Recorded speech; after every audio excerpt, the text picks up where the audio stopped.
Thanks, Ron and Deborah. Today we are going to show you proper ways to trim and prune up a tree, whether or not it's removing the dead out of it, branches that are growing over the house, whatever you're trying to achieve. We're going to try to show you and touch bases on a little bit of those today. It's the perfect time of year to prune. The leaves are nice on the trees. They've been open for about 3 to 4 weeks now. This month in May, if you want to prune and slow down the growth rate of your tree a little bit, this is going to be the time to do it. We're going to go through and do 3 different things today.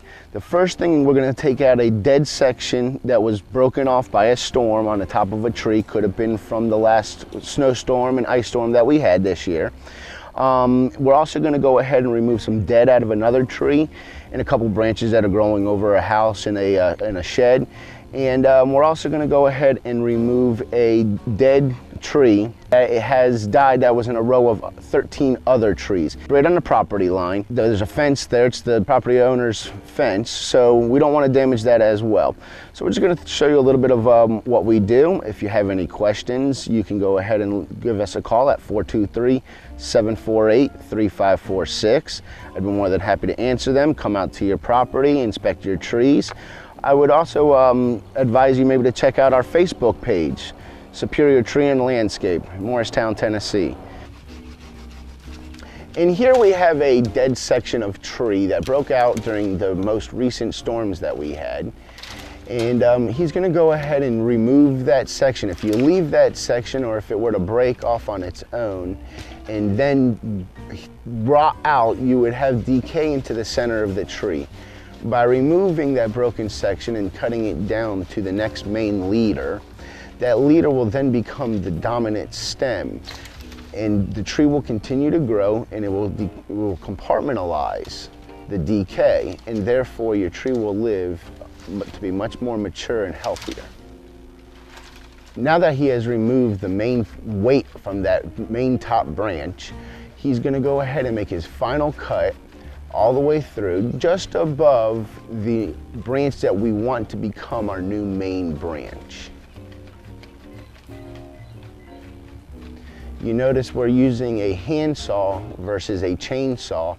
We're doing that purposely because it gives it a much nicer cut.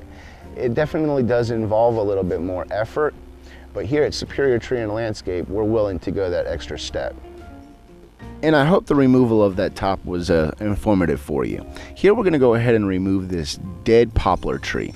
It's growing right along the property line, and the fence has been here a while, but still we don't want to cause any damage to it.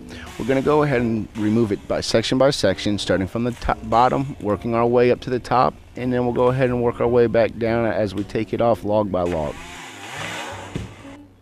Well, we're just about done over here. Today we've cut down a broken top out of a tree from a storm damage.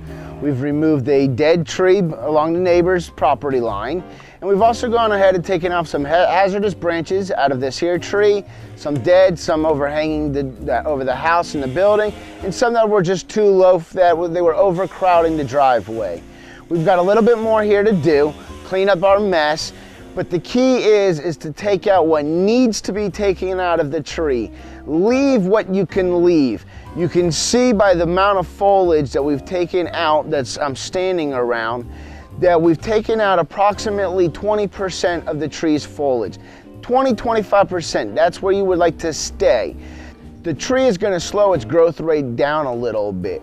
It's not going to grow back water spouts because it's under stress. We've minimalized what this tree is supporting. The roots aren't going to grow any more than they need to grow. They're not going to get into the power lines because we've removed what was growing towards the power lines. This is a healthy, safe tree, and it will be for years. Topping is not a good practice.